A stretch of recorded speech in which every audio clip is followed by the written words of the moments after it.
Your children to go and sleep. Are they awake? Please tell them to go and sleep. This video is not for them. Hello guys, and welcome back again to my YouTube channel. It is your girl Loli D. If you're seeing this face for the first time, thank you for stopping by. And for those of you that are returning subscribers, I really appreciate you guys for always coming back. I know you will click this video, and I know that is the type of video that you want to click. I know that is this type of video that you want to watch. See your face. Yeah, let's talk about sex in marriage.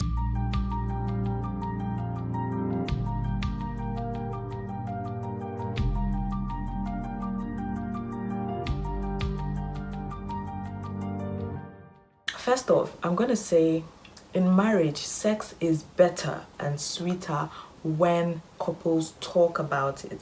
So basically, you are not in my mind, I am not in your mind. So the man is not in the woman's mind, the woman is not in the man's mind. So basically, because of this, it's good to communicate. Okay, this is how I like it. This is what I want. This is how you can please me. This is how you can tease me. This is how I will feel more comfortable and stuff like that. The problem with sex in marriage sometimes is that when couples do not tend to talk about it, or they shy away from talking about it, that is why, or when, most of the time, they end up going outside or do not necessarily enjoy sex with their partners. But when you communicate with your partner, it actually helps sex to be better. When your partner communicates a certain thing to you, it is not the time for you to judge that partner. It is not the time for you to bring out all the faults that you can actually think of in your head about that partner.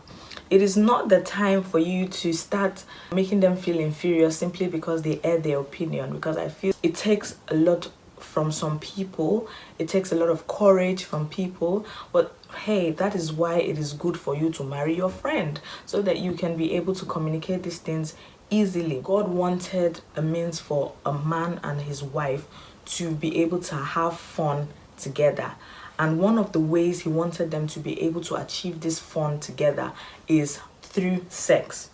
So if the fun in the sex is taken away, it is a problem. That is where the enemy tries to, bring us something. A third party. Communication with sex in marriage makes it super.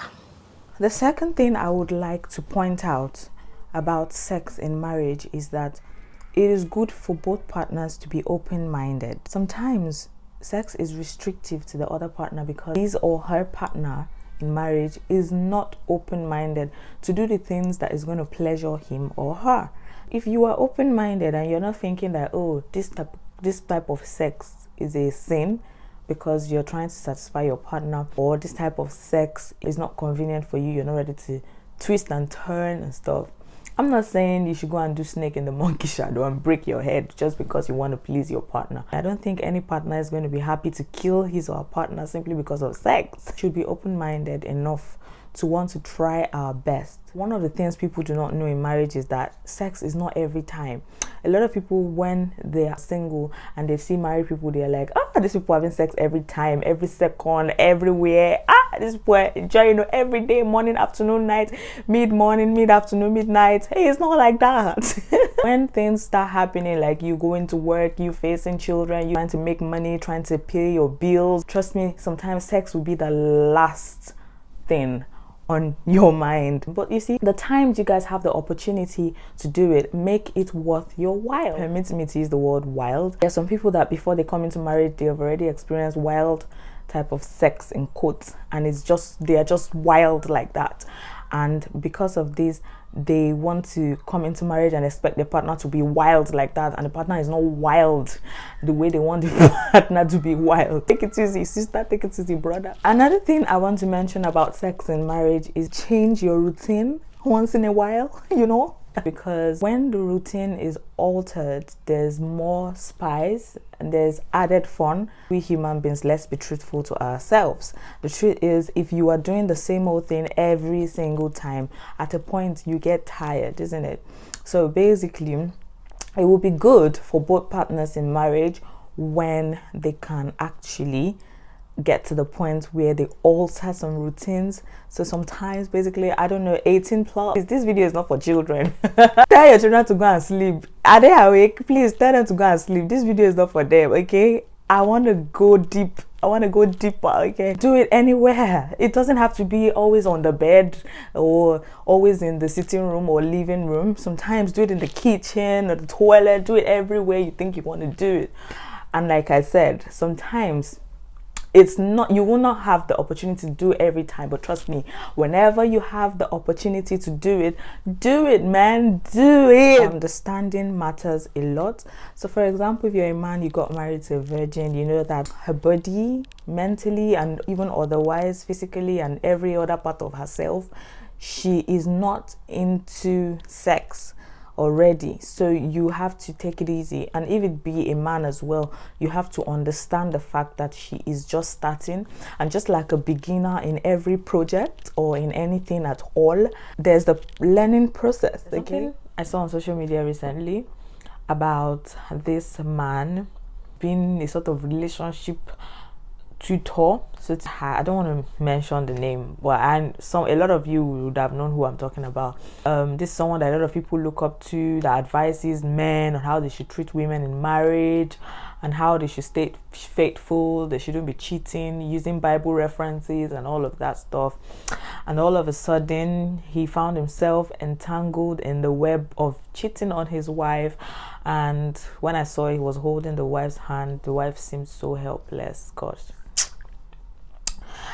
And that situation, I just felt like there are a lot of times that we look up to so many people, or we look at some people's lives, so to say, and we see them as perfect relationship gurus, perfect sex experts, and what have you. And you see them like, oh, this is a God-fearing person, a tutor that is God-fearing. This is someone that respects God. You're seeing the person more like a mentor. Trust me, men can fail you at any time. Well, that is life. But one thing I want to say is, if you're comparing yourself with those ones and be like, because this person did this, then me too. Why should I feel bad for doing that, for cheating, or, you know, all those kind of stuff? Like I always say, that one is between you and God. There's no need for too much of talk or story. I don't believe there is any woman or man that should kill his or herself because of a partner that went outside their marriage to do anything. Most of the time in marriage, that is one aspect that the enemy always tries to attack, basically. So let's keep on talking about sex in marriage, about understanding when it comes to sex. After childbirth, and that plays, is not the way it used to be anymore, or many things like that. Some people's own eating has become wider. It has become like a well. A lot of things happening like that makes sex want to go wrong in marriage. Understanding when it comes to sex in marriage is very, very important. Timing is key. Timing is very important. Do you know that sometimes when people are not even in the mood, you cannot get the best of them in anything, not even only sex. You cannot just get the best of them. For example, they are tired, there are a lot of things they're thinking about, blah, blah, blah, blah, blah, blah. If you are not looking at the timing, you understand, you're going to judge that partner based on the results they're giving you when it comes to sex at that particular time.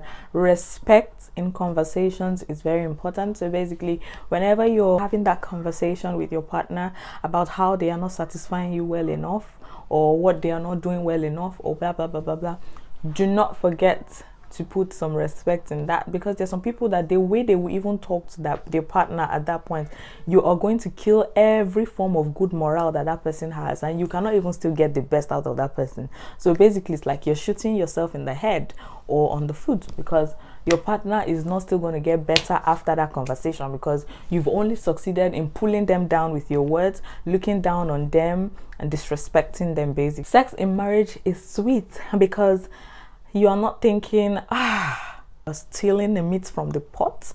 It's like the angels and everyone is singing all around your bed when you guys are having it, like certified. You know what I mean? You're not thinking about STDs, you're not thinking about unwanted pregnancy. So yeah, sex in marriage is absolutely good.